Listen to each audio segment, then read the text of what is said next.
Hello, everybody. My name is Dr. Jerome Busselmeyer, and I'm going to talk to you today. Let me share my screen first. Okay, here's what I'm going to talk to you today about. Try to answer the following question. What do quantum cognition, quantum consciousness, and quantum brains have to do with each other?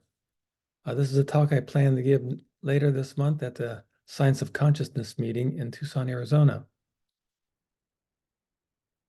Okay, so let's begin. So quantum theory is about a century old now. Its reach has been vast and vigorous, spreading across various fields of science, even outside of physics, including the brain, cognition, and consciousness. So we're going to talk about quantum consciousness, quantum brains, and quantum cognition, and their connections. So let's begin with quantum consciousness. Theories of quantum consciousness arose because of a problem that occurred in physics called the quantum measurement problem. So what's the quantum measurement problem? So let's take a look at this figure on the right side here. This is what drawing illustrating the Schrodinger cat problem. So in this figure, we have an atom, a radioactive atom in this box that can decay or not decay. And if it decays, it's going to release a hammer that's going to break a vial that's got poison, and this poison will go into this room. And there's a cat in this room, and this cat could either get poisoned or not, depending upon whether or not the atom decays. So the problem is that we start out with this atom that's radioactive that could either decay or not decay, and it's in a superposition state between the two at the beginning. So there's some potential that it could decay, and there's some potential that it could not decay. Now, the thing is, in quantum theory, is that this atom is interacting with a measurement device, and this interaction is going to produce an entanglement. A unitary operator will entangle the atom with the measurement device. But the cat is in this box with the measurement device, and so the cat will also get entangled with the atom. And so we'll end up in what we call a superposition state, a macro superposition state, where we have the possibility that the cat is dead or alive. So the atom is in a superposition state of decaying or not decaying. If it decays, the cat's dead. If it doesn't decay, the cat's alive. And so the puzzle is, well, according to quantum theory, the atom should be, decay should be in a superposition state, so the apparatus should be entangled with it, and so the cat should be entangled with it. So this cat's in this strange superposition state of being dead or alive, which is kind of a puzzling state. But that's not quite the measurement problem yet. The measurement problem is that when we look at our measurement devices, they register a single outcome. We don't see this superposition. All we see is one outcome. So for example, the atom decayed and the cat's dead. And so why do we humans not experience any kind of entangled superposition state? Why do we just see a single outcome when according to physics, they should be in this kind of, from unitary evolution in the superposition state? Why do we see a single outcome? Now, how is this related to consciousness? So a well-known consciousness theorist, Stanislas Dehaene, he discussed these ideas in his book discussing global network space theory. His book is called Consciousness in the Brain. So on pages 98 to 99 of his book, he made this comment. According to quantum theory, the very act of physical measurement forces the probabilities to collapse into a single discrete measure. Our brain does something similar. The very act of consciously attending to an object collapses the probability distribution of its very interpretations and lets us perceive only one of them. So consciousness acts like a discrete measurement device that grants up a single glimpse of the vast underlying sea of unconscious computations. So he's making this direct connection between the quantum measurement problem and consciousness. Now, Dehaene, I don't think was proposing necessarily that the brain's a quantum computer. I think what he was proposing was that the mathematics of quantum mechanics might be also applicable to understand consciousness, because they have this kind of common measurement problem. So let's turn to the consciousness theories themselves. So this quantum measurement problem generated a concern, and which was addressed by von Neumann initially, and later on by Wigner. Here's their pictures: von Neumann on the left and Wigner on the right. Of course, both of them are very famous quantum physicists. Von Neumann axiomatized quantum theory in 1930s. So,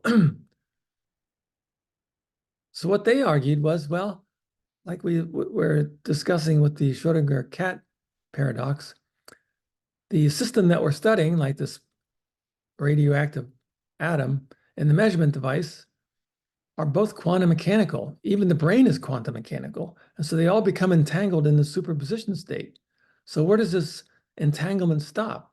They argued that consciousness is outside of physics, and so our conscious experience must collapse the superposition to an observation. So they argued for this conscious collapse idea. Now, later on, Stapp also made similar arguments. This is a picture of Henry Stapp. Now, he went a little bit further, and he was pointing out that our conscious free choice of experiment actually changes what we observe in the physical world. What we do observe is determined by what we choose to observe. And so we have this kind of a causal link, if you wish, or implications. Conscious choice influences our conscious experience, which produces this physical collapse and gives us our observed values.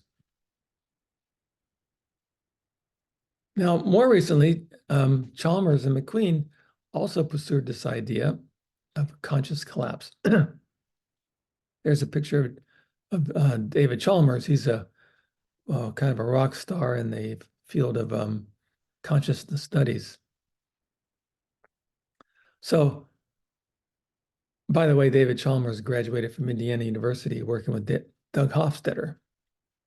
Anyway, it's just so Chalmers and McQueen proposed a superposed physical system becomes entangled with a mental quantum state. This mental quantum state, they chose to represent it by a state described by information integration theory. That's one of the consciousness theories, but that's not essential to us right now.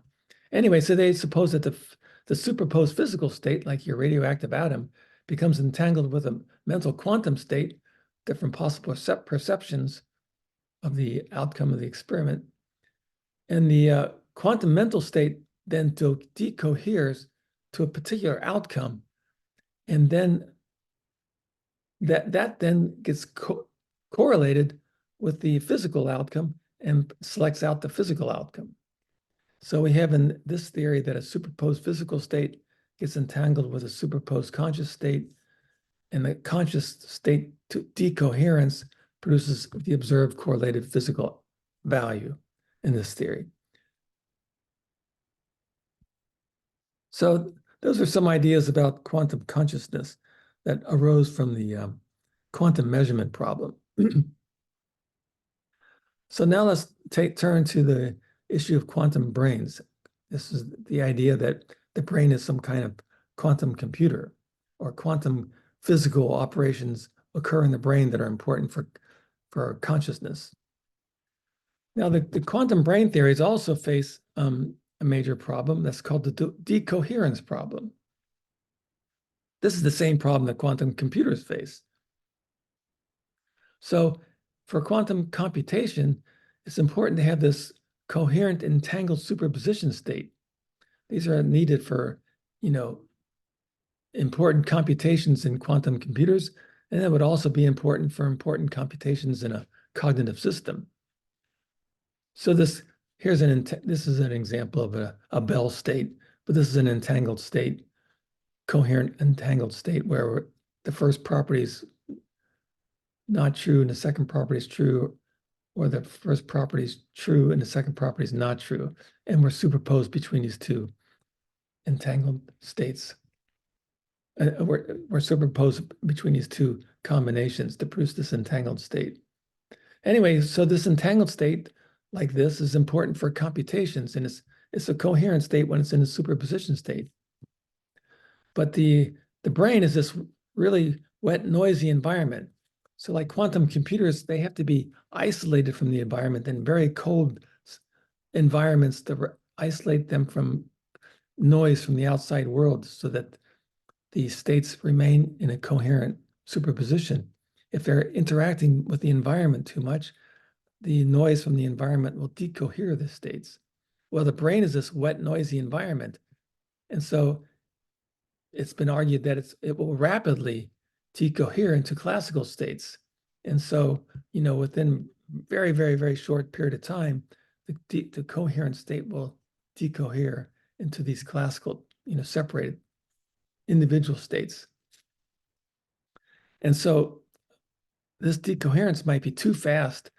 In fact, many people argue that decoherence would be too fast for any kind of useful computation. That's the decoherence problem. So let's take a look at some quantum brain theories and see how they deal with this problem. Now, one of the earliest quantum brain theories was by Ricciardi and Umezawa. Umezawa was a famous quantum field theorist.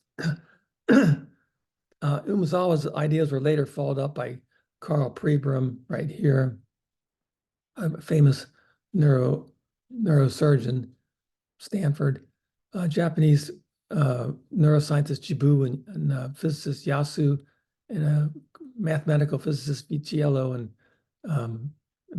Walter Freeman, a more practical physicist.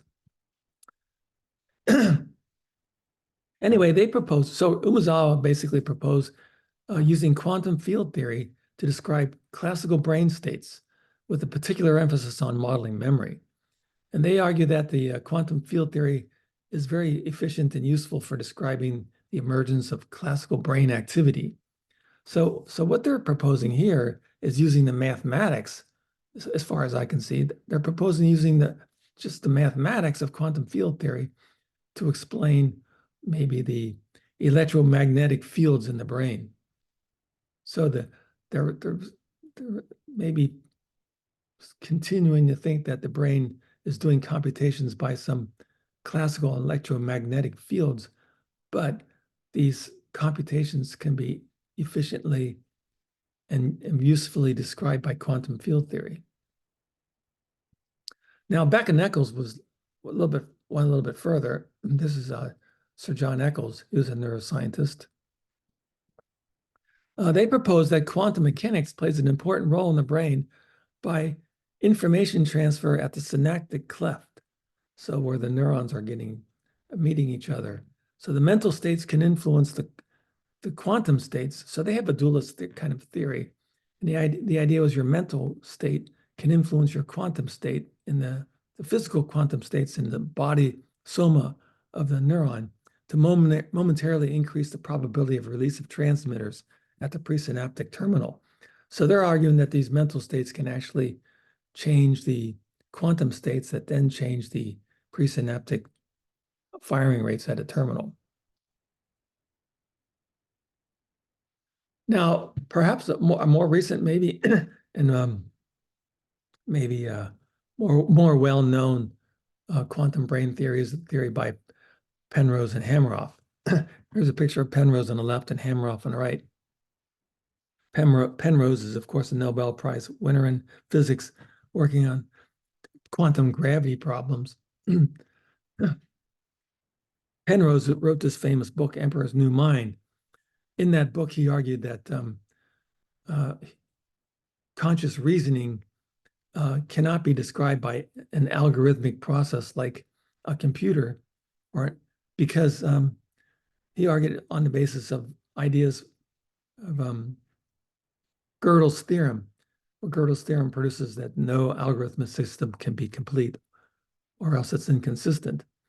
And so he argued that the mind can produce ideas that can't be produced by an algorithm. And he argued that some other kind of physical operations are needed. And he pointed to maybe the possibility that quantum processes might be important for producing consciousness and generating cognitive computations that'll generate ideas beyond what can be computed by classical algorithm. So he argued that quantum physical processes are important for consciousness, and he argued that the superposition state was some more or less unconscious process, and the superposition state, when it collapses, it generates a conscious experience. So and this collapse occurs in a superposition state when the superposition state reaches some measure of gravity that causes the gravitational collapse in his gravitational quantum model. So, but the idea is that we have this underlying unconscious state during superposition, and the collapse produces a conscious experience.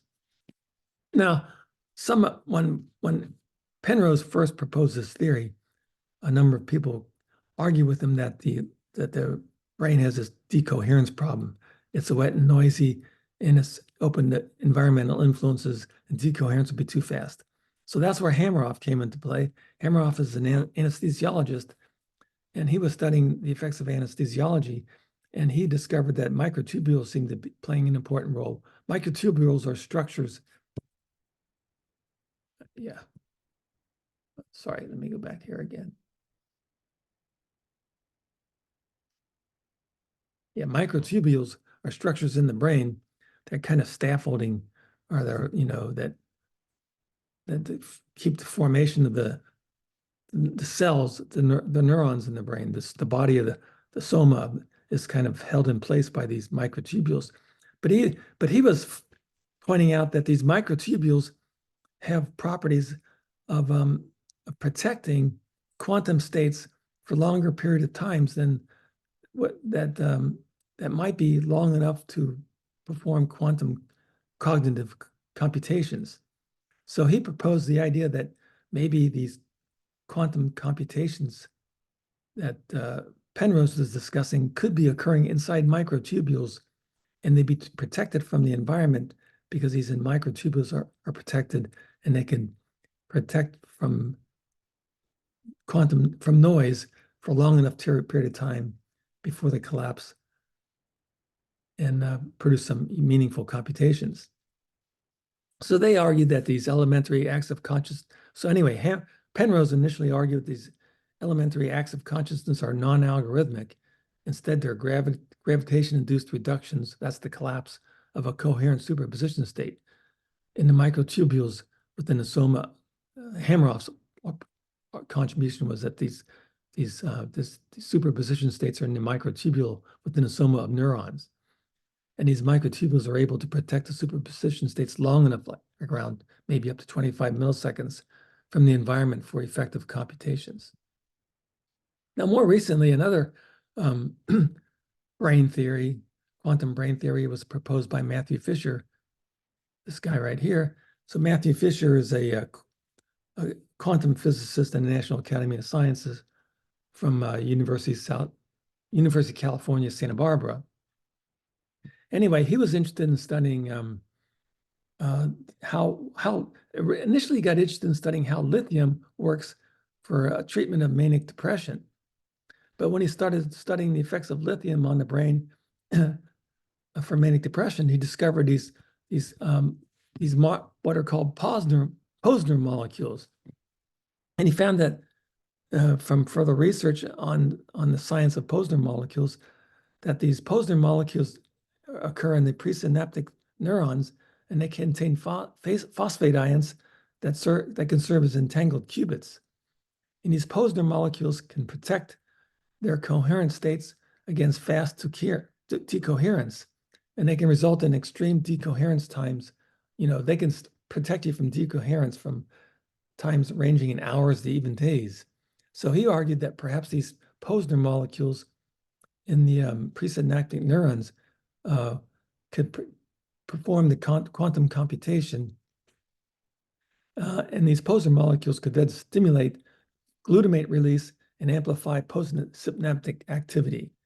And so we might have this quantum computation going on in these Posner molecules, and then they communicate and stimulate the glutamate activity that amplifies the postsynaptic activity, synaptic activity, and produces firing of the neurons.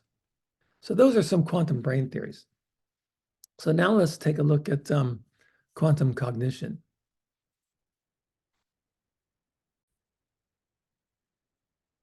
Let's go back to share screen here. Okay, let's take a look at quantum cognition now, the third topic.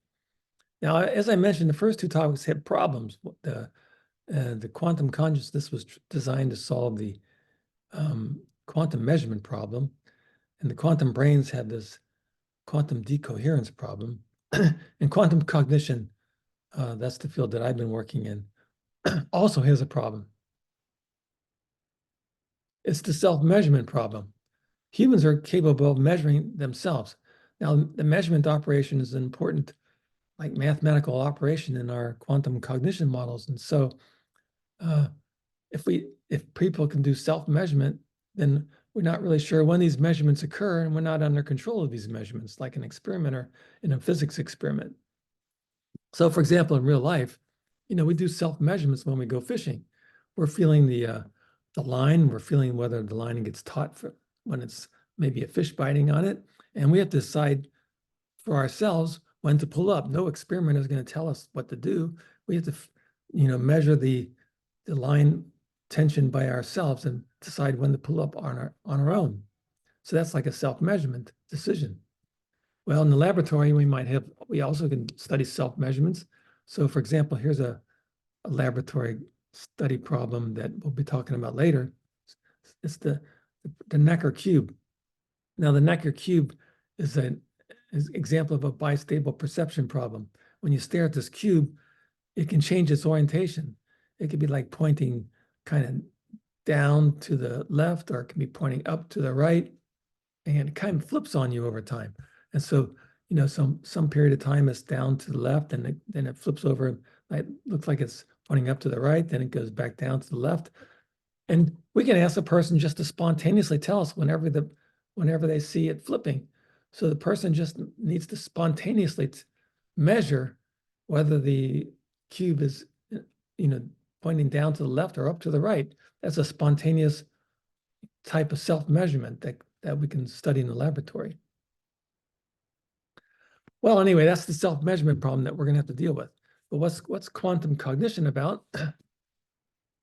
So quantum cognition is really a mathematical theory of behavior originally. And the reason why we got interested in quantum cognition is because quantum theory is not only a theory of physics, but it's an entirely new theory of probability. And so it gives us a different alternative theory to probability, to the classical Kolmogorov theory. So here we have a comparison of the two theories in this slide. On the left-hand side is the Kolmogorov classical theory that you might have been trained with when you were a student. And on the right-hand side, we have the quantum probability theory, axiomatized by Kolmogorov. Not axiomatized by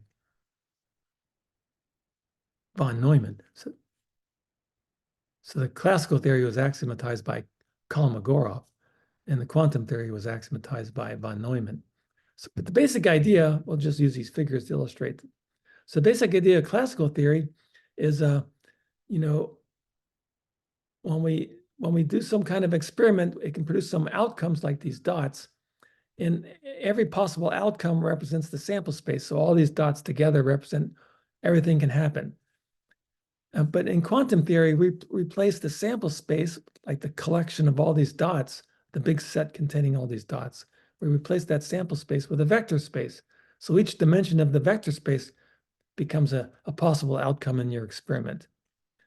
So if we have like 100 different dots in our sample space, we'd have 100 different dimensions in our vector space.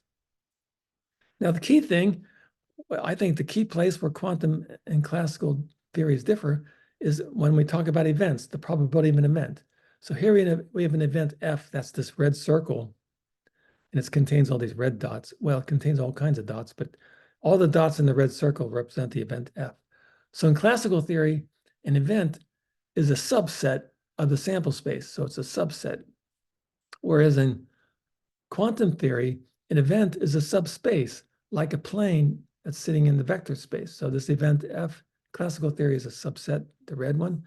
The event F in the quantum theory is this plane sitting in this three-dimensional space, as an example. And so in classical theory, we have a probability function that assigns a probability to our events. So we'll assign a probability to this, all the points in this red circle. Whereas in quantum theory, we start with a vector source. We have a state vector psi that's used to assign probabilities. And the probabilities are obtained by taking our state vector psi and projecting it onto our subspace and getting the squared length of the projection. And that gives us the probability. We use a state vector and project it onto the subspace for the event. So that's how these two theories differ. Now, I think the key thing is you're using events in classical, events are subsets in classical theory, but they're subspaces in quantum theory. When you use subsets as your events, you're buying a logic called Boolean logic. But when you use subspaces as your events, you're not necessarily obeying all the axioms of Boolean logic. Some of them are relaxed.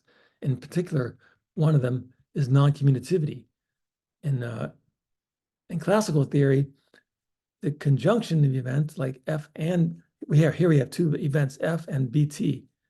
Like the conjunction of F and BT is the same as the conjunction BT and F because it's the intersection. So the conjunction is commutative. But events in quantum theory are non-commutative. So the event F and then BT is not necessarily the same as the event BT and then F. And so the reason why we got interested in quantum probabilities because human cognition and reasoning is non-commutative. And so it may be that quantum probability provides a better representation of human reasoning because of its non-commutativity. So let's take an example application of quantum cognition.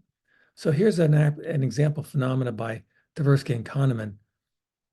This was discovered, it's called the conjunction fallacy. It was discovered in 1983. Now, Kahneman won the Nobel Prize in economics, and he died about a week ago. Tversky died many years ago. He died when he was younger, like about 68. But Tversky would have gotten a Nobel Prize with Kahneman if he remained alive, but you don't get the Nobel Prize unless you're alive. So Kahneman got the Nobel Prize by himself. But anyway, here's one of the many phenomena that they discovered that are quite interesting. So this is a probability judgment problem. So in this situation, you're told a story about Linda. This is in the 1980s, let's say. So you're told that Linda graduated from UC Berkeley in philosophy, and she was active in the social movements. So that's some preliminary information you're given, so you know something about Linda. Then you're asked to evaluate the likelihood of different kind of events. So one event you might be asked is, well, is Linda a blank teller? Is Linda a bank teller? Well, given the story, that doesn't seem very likely. But when people are asked, is she a feminist and a bank teller?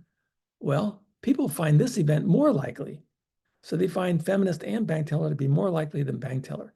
Now, classical theory, it can't explain this because bank teller, according to classical theory, should be more likely than feminist bank teller, because if we look at this figure here, feminist and bank teller would be assigning a probability to this conjunction event here, this smaller event.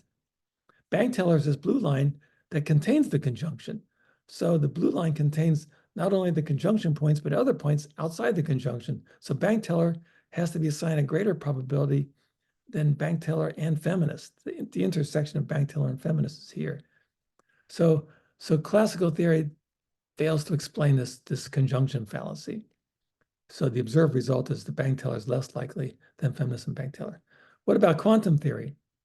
So we developed a theory to explain this conjunction fallacy. And the basic arguments are right here. But let's go back to the figure first. It's a little bit easier. This is just an example. So when you're told the Linda story, you're sitting on this vector right here, this state vector. And notice that the state vector is close to feminism and is far from bank teller because the story kind of matches feminism, but doesn't match bank teller. So when you're asked, first of all, is Linda a bank teller? When you have the story, you start here and you project down to this bottom plane on bank teller, and you get a low projection for bank teller, so low probability. But if you're asked if she's a feminist bank teller, then you first project onto the feminist subspace and you hit here, and then you project down onto the bank teller subspace and you hit down here. And so the product of these two projections gives you a product of these two projectors gives you a bigger projection at the end. And so the probability of feminist bank teller then turns out to be greater than the probability of bank teller. So mathematically, the way that looks is like this. Here's our probability of bank teller. And in quantum theory, here's your state vector based upon the story. And this is a matrix, a projector representing that subspace for bank teller. So you take your state vector projected on the subspace and you get the squared length, and that's your probability. But we could stick an identity operator in between here. That doesn't change anything. And then we can break this identity operator into two parts, the projector for feminist and not feminist. And then when we multiply through, we get to this state here. And this state here is your superposition state. See, so you're superposed over the feminist issue. So when you're asked about bank teller, you're not asked to resolve anything about feminism. So you remain undecided about feminism. So you're superposed whether she's not a feminist or a feminist, because you're only asked about bank teller. So you're superposed. So when you're computing the probability of bank teller, we're getting the squared magnitude of the superposition. And when we get the squared magnitude, we get the square of this term, which is here. And then we get the square of this term, which is here. And then we get the cross product terms, multiplying this one times this plus this times this. And that gives us what we call interference. And so if this interference is sufficiently negative, it'll turn out that the probability of bank teller is less than the probability of feminist and bank teller. And so that's how we use quantum cognition to explain some of these probability judgment errors. And we have other kinds of explanations for other phenomena, puzzling phenomena, and judgment decision-making. This is just one.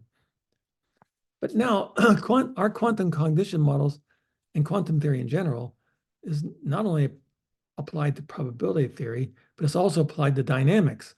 So there's a whole quantum dynamics.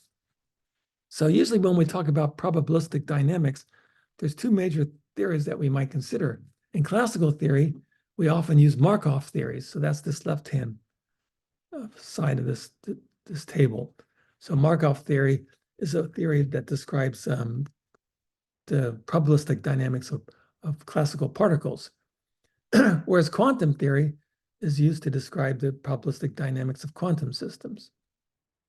So the Markov systems are based upon the Kolmogorov equation for the dynamics, whereas the quantum systems are based upon the Schrodinger equation for the dynamics.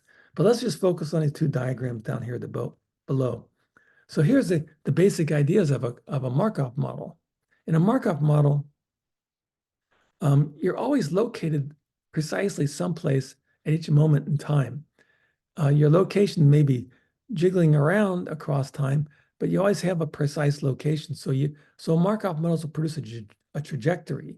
So in this, let's imagine a person's, watching a movie and evaluating guilt or innocence. So we have time on the horizontal axis during the movie watching, and their belief on the vertical axis.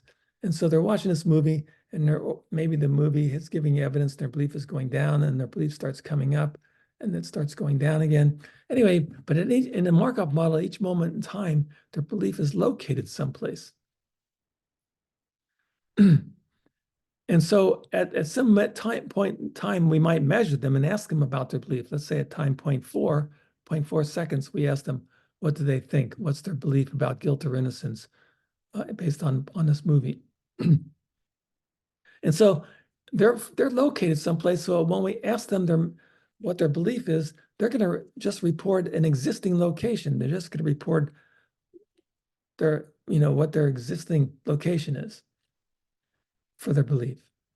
So in a Markov model, the person at any point in time knows exactly where they're located. They don't know what the next scene in the movie might be that might move them, but at any moment in time, they have a precise location. So the probabilities in Markov model don't come from uncertainty about the person's internal location of their belief. It comes from in the outside world, the experimenter or the theorist assigning probabilities to the person's beliefs. So, somebody, if I'm studying it, my subject's a subject, I don't know, I can't see inside their head, so I can't see these beliefs in the person's head. So I assign probabilities that the subject is located someplace. And so the probabilities in a Markov model refer to our assignment of probabilities of a location of a person's belief. Now, quantum theory is quite different. So in quantum theory, we have, the person's watching the movie across time, we have their beliefs, but their beliefs are not well located. They're spread out and they're diffuse, they're superposed.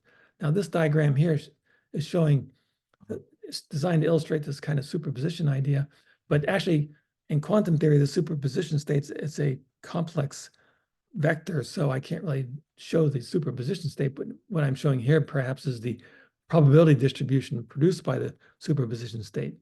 But what we see here is that you're not exactly located anywhere. You might have a higher potential for one answer than another, and this potential might be moving across time, but your beliefs are kind of spread out at any moment in time. So here your beliefs might be kind of located around 50, then they might be going down, and then they might come back up again. But they're spread across the entire scale, with some potentials being higher than others, but you're dispersed across the scale. So your beliefs are kind of like a wave moving across the scale. But at the time the measurement is requested, your beliefs collapse and you have to resolve your dispersion and come up with a single answer. So the measurement forces this kind of collapse from this superposition state into a specific measurement value. And then that becomes your state after the measurement. So that's the collapse effect of the measurement. So in quantum theories, the uncertainty now is the internal uncertainty. So the decision maker, him or herself, is uncertain about what their belief is. So when they're watching the movie, they kind of think the person's guilty, but maybe the person is not guilty. So they're kind of fuzzy about their beliefs across time. So that's how these two models differ in terms of their dynamics. So let's take an example application of these models. This is a dot motion experiment that was conducted by my colleagues, Peter Quam and Tim Plaskat, and one of their students and myself. Okay, so in this experiment, people are watching these dots moving around. This is called a dot motion experiment. So you watch these dots moving around, they're kind of jiggling around at random. But a certain percentage of the dots are jiggling in one direction. So it's kind of like a random motion of the dots, but some kind of a little bit of a motion in one direction. So some percentage of the dots might be systematically moving to the right, and the remaining are just random. So you might notice some kind of motion to the right if there's some systematic motion to the right, or there could be some systematic motion to the left. So you have to decide, is the motion mostly to the right or mostly to the left while you're watching these dots jiggling around. So we had two conditions though. In one condition, the dots came on and you watched the dots jiggling around, and after some period of time from T0 to T1, you were given a signal and you're asked to make a firm decision. What do you think? Do you think they're moving to the left or do you think they're moving to the right? So you made your choice. And then after that choice, they continue watching the dots move around for a longer period of time. And then they were asked to make a rating of the probability that it's moving to the right or to the left. So we get a choice here and then a probability rating here at the second stage. Now, in the second condition, the dots came on, they watched the dots moving around, and they just heard a click and they just pushed a pre-planned button, but they weren't asked to make any decision at all. So there's no decision being made here, but we just had them push a button to get control for button pushing. So they're just watching the dots, and then just continue watching the dots, and they just continue watching the dots. And then finally, we ask them for their rating at the very end. This is kind of like a psychology version of a two-slit experiments. So in this top panel, we're observing which hole the person is going through when they ask them to make a decision. The bottom panel, we're not observing which hole they're going through. So in this top panel, the basic idea in a quantum model is you're asking them to make a firm decision, so we're getting a collapse here. But in this condition here, we're not asking for any firm decision for getting no collapse. Now, the models make dramatically different predictions in this experiment. Now, a Markov model, since it assumes that you got a location, at any point in time, you got a precise location. So when you're watching these dots moving around, maybe your belief is growing towards the dots moving to the right. And when you're asked to make a choice, you just report that you think the dots are going to the right. It doesn't have any effect. And then you continue watching the dots and you make your probability rating. So the choice doesn't really have any effect on the system. Whereas in a quantum model, it's producing this collapse. So Markov models, okay, so let's take a look at what these models predict. Now, what we're going to focus on is that the marginal probability distribution of the probability ratings at the end. So even though a choice is being made here, and the choice will affect the probability ratings, we're going to ignore the choice when we look at the results and just look at the final marginal probabilities. So like we know that, for example, if you make a choice to the right, then conditioned on that choice, the probability distribution will be piled up on the right of your probability ratings. If you made a choice to the left, your probability rating is going to be piled up on the left, given that choice on the left. But if we ignore which one you chose and just summed across those two choices, we're going to get a final marginal distribution that just ignores the choice that you made. And we're going to compare that marginal distribution, ignoring the choice, to this no choice situation where you didn't make any choice. What the Markov model predicts is that the marginal distribution, when you didn't make any choice, is going to be equal to the marginal distribution when you did make a choice, because the Markov model satisfies something called the Chapman-Kolmogorov equation. It's like a law of total probability. So the Markov model predicts no difference between the choice and the no choice conditions, where the quantum model, because it has this collapse effect, produces interference, and it will violate this total probability. So the quantum model predicts an interference effect between these two conditions. And so what did we find?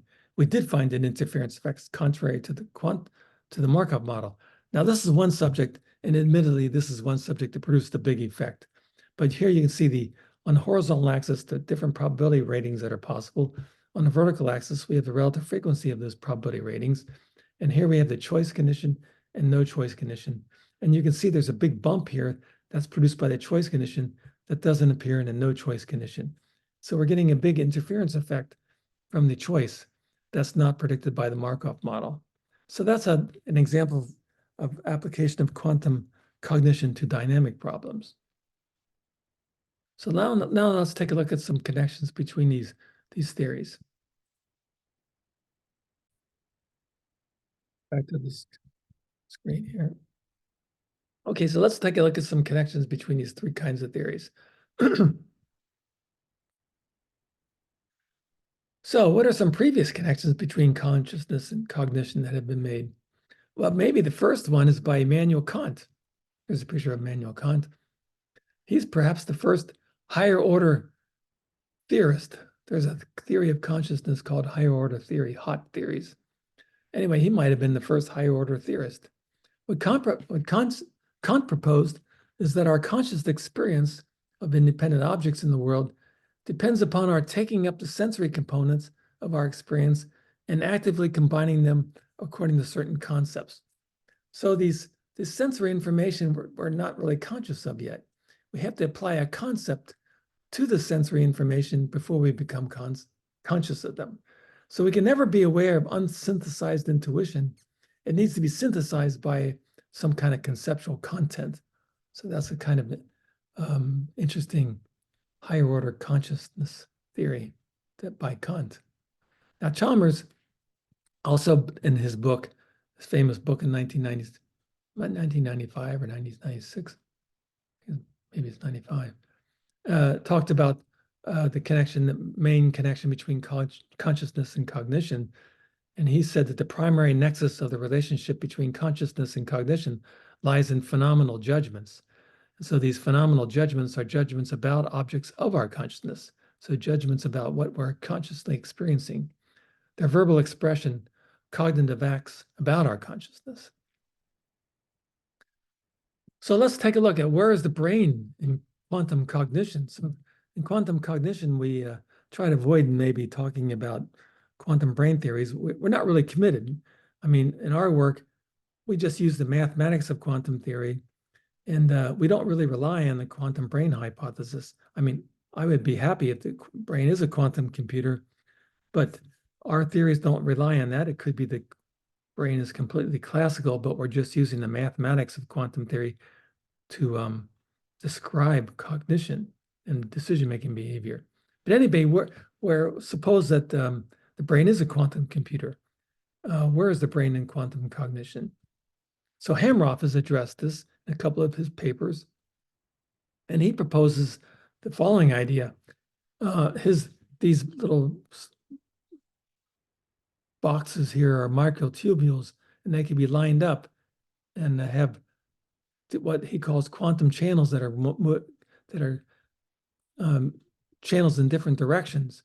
And so these different channels might be representing concepts like the vectors in our subspaces in our quantum cognition models. And he argues that these microtubules, these quantum channels, can be in superposition states doing quantum computations.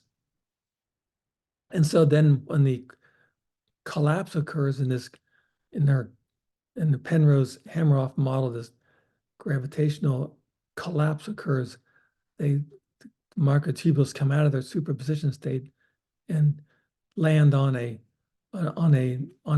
final conscious decision. So Hameroff argues that these microtubules, which are based upon a qubit kind of mathematics, can maybe be used to represent our quantum cognition models. So this would mean, in the past, we haven't really used qubits in quantum algorithms to represent our quantum cognition models, but certainly we could. It's certainly possible to re-implement our quantum cognition models in terms of quantum qubits and quantum algorithms. In fact, we've done this. I've been doing some work with Jonathan Cohen and some other people in Princeton, actually implementing our quantum cognition models. We have quantum walk models, implementing our quantum walk models in quantum computers. And for that, we really have to restate the models in terms of qubits and quantum algorithms. So that's one way we might put the quantum cognition in the brain. Now, in these quantum brain models, of course, like that Hameroff's talking about with microtubules, that would require the collapse to occur within 25 milliseconds because the gravitational models that they use can only resist collapse in the microtubules for about 25 milliseconds. That's a pretty fast timing for self-collapse, self-measurement to occur. So in one of his papers, Hameroff argued, well, because our quantum models of cognition seem to be explaining human behavior well, he said, well, if the brain swims and looks and quacks like a quantum duck, then it probably is a quantum duck. So where is consciousness in quantum cognition? So this is another problem that we've never addressed in quantum cognition. We never really try to pinpoint exactly where we think things are conscious or unconscious. But let's go back to this dot motion experiment. So in the dot motion experiment, we were implicitly assuming that this unitary evolution that goes on is unconscious, because this unitary evolution is produced by these unitary operators, which are complex operators that are rotating the vector in the vector space. And so we think of this unitary evolution as being unconscious, but then we normally think of the projection, the decision, to be some conscious action. So we think of the unitary evolution as unconscious, but we think of the measurement, the projection, as producing a conscious experience. So here you're kind of unconsciously watching the dots move around, but then when you're asked to make a choice, you become conscious. Here you're unconsciously watching the dots around you, and you're remaining kind of unconscious. Here you're unconscious, but then here you become forced to become conscious to make a rating, conscious measurement. So that's our idea. However, when do these measurements occur? Do they only occur when the experiment asks them? Like the experiment is asking for a measurement here and here, but it could be that the person's making self-measurements in here, and that would change our mathematical modeling because we could be having collapses occur when we're assuming unitary evolution is occurring. So the person could be making self-decisions inside here where we're assuming unitary evolution is going on. So that's kind of a concern for us. Now, let's take a look at the self-measurement problem continued. So like when you're watching this Necker cube and you're deciding yourself when it's flipping from down to the left and up to the right, how does this work for the different dynamics? So in a Markov model, it's kind of easy to explain when you're changing your mind because you're located someplace. So if you reach this left-hand side here, then you decide, okay, I'm seeing it moving down to the left. But then when it moves over here and reaches this right-hand side, now you say, oh, now I think it's moving up to the right. And you know your location because you're well defined at any point in time. So when you reach this location, you say down to the left. And when you reach this location, you say up to the right. So you can decide which, where you are just based on your location. If you hit the left-hand threshold or you hit the right-hand threshold. So measurement is not as much of a problem for the Markov models because you're precisely located someplace and you're just recording and reporting their location. But in the quantum model, at any point in time, you're not really located anywhere. So you can't say I'm definitely on down to the left or I'm definitely up to the right because you're not definitely anywhere. And so you have to take some kind of a self-measurement. So we have to assume that when you're watching this Necker cube and it's flipping on you, you're doing these self-measurements across time. You're carrying out a sequence of self-measurement. And so in between the measurements, you're unitarily rotating the object, which is unconscious, but then periodically you're taking a measurement and you're deciding, well, it's collapsed on the left or it collapsed on the right. So we have to postulate a sequence of self-measurements in this kind of a Necker cube situation where you're recording that it's periodically moving left and right on you. Now, Ottmansbacher has developed a Necker cube model, and he measured these self-measurements to be occurring about 70 milliseconds, which is a little bit slower than what required by the Penrose model, Penrose theory. Now, what can quantum cognition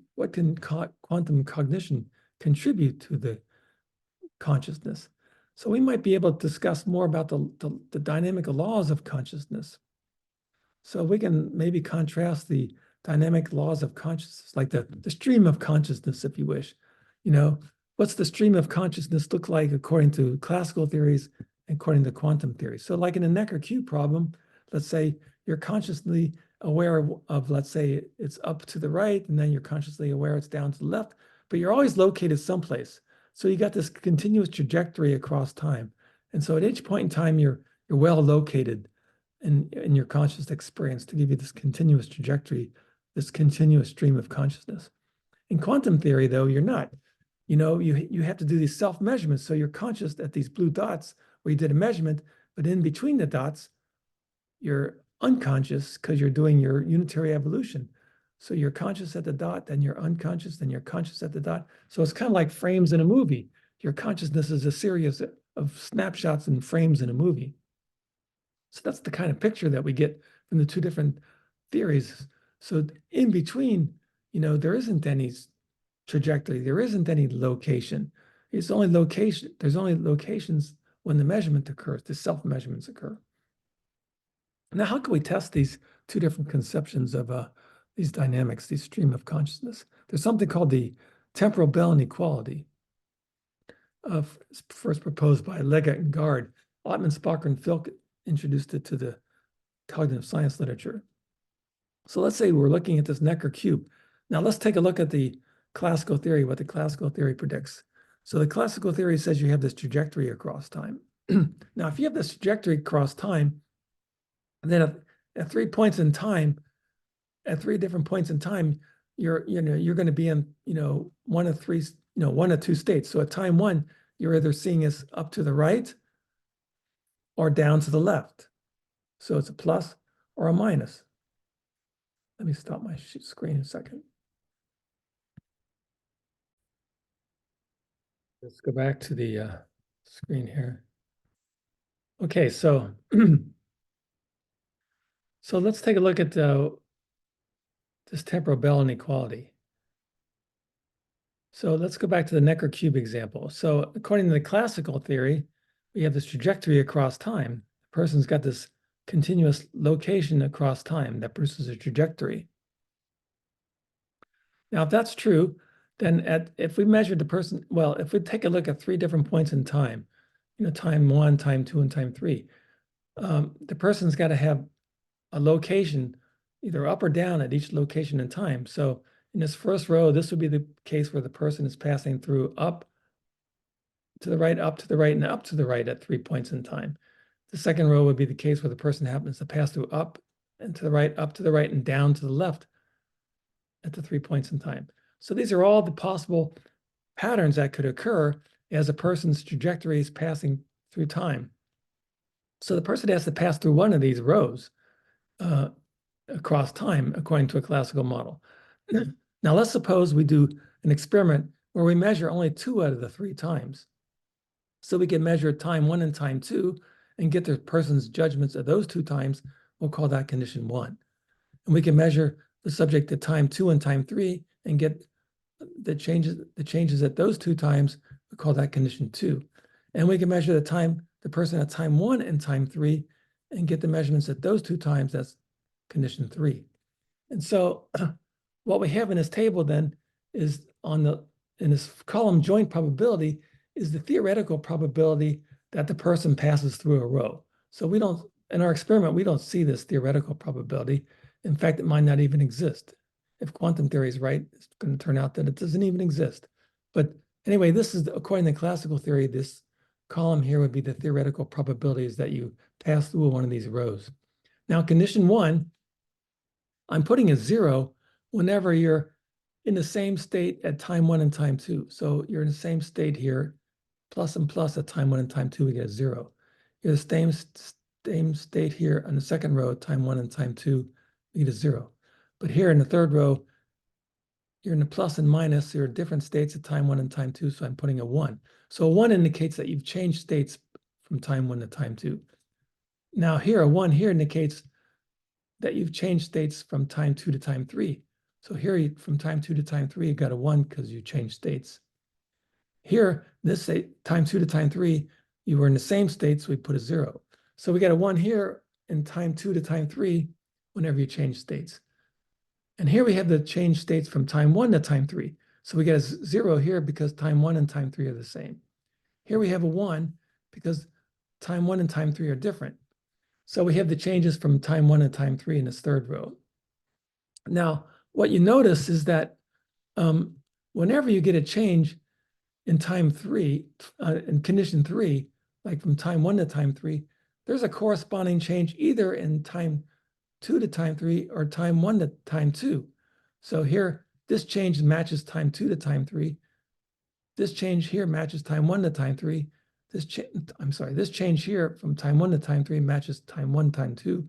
This change here, time 1 to time 3 matches time 1 to time 2. This change here, this change here matches time 2 to time 3. So what we see is that the probability that you get a change from time 1 to time 3, the ones here in this last column are all matched by changes in the first 2 columns.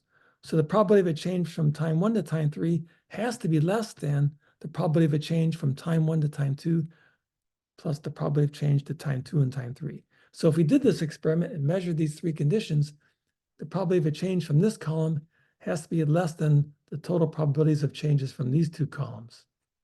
So classical theory has to obey this. Any violations of this would be ruling out classical dynamics. Now, quantum theory doesn't have to satisfy this. So quantum theory can violate this. In fact, the Necker cube model developed by Ottmansbacher predicts violations of this Bell inequality, that temporal Bell inequality.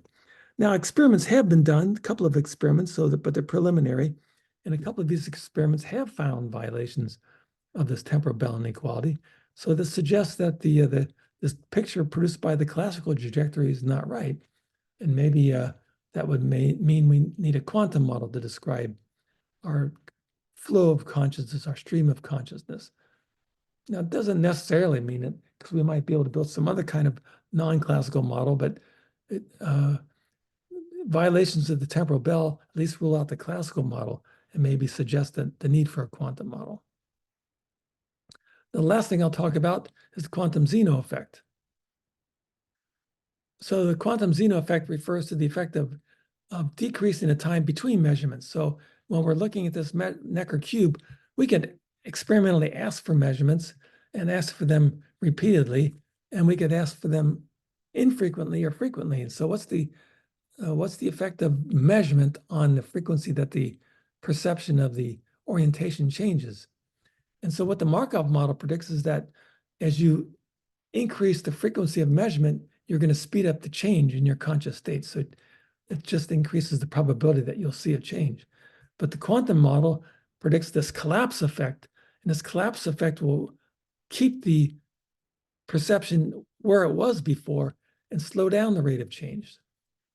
So Henry Stapp talked a lot about this quantum Zeno effect, and he pointed out when we do measurements, the original state with high probability will be held in place by these rapid successions of measurements. Now, he also pointed out that the timing of self-measurements are controlled by the free choices on the part of the human agent. And he argued that this quantum Zeno effect, collapsing and keeping your conscious fixed on the same spot, helps to keep the associated template for action in place long enough for your action to be implemented. So this, deliberate self-measurement, freezes your conscious thought on an action, keeping it in place long enough for you to implement that action. And so that's how maybe your conscious free will might enter into your decision-making process by this quantum Zeno effect. That's what Henry Stapp was talking about. Anyway, a lot of these ideas came from a paper and some work that my colleagues have been doing, Andrei Krennikov and Natsugutsu and Bruza, Yamada, Pathos, these guys. So a lot of this work is actually work that they've done before me on quantum consciousness and quantum cognition. So I borrowed a lot of the ideas from them. And so I'm going to go to the end now. So my concluding comments. Well, the development of science cannot be determined solely by a person's personal will. When we're on the road of scientific research, we need to stop and think for a while in order to have a clearer direction of progress. So 100 years ago, when people were faced with some experimental results that were contrary to the laws of classical physics, scientists like Bohr and Heisenberg and Schrödinger and others pieced together quantum theory. Now the same situation is happening again in the realm of consciousness, and quantum theory may once again exert its huge power. It provides a new perspective for people to comprehensively understand consciousness and judgment and decision-making, and it may also herald the arrival of a scientific revolution. So I want to thank some of my colleagues, Harold Ottmansbacher and Dr. Meijwan Liu. And so that's the end of this presentation. Thank you for attending.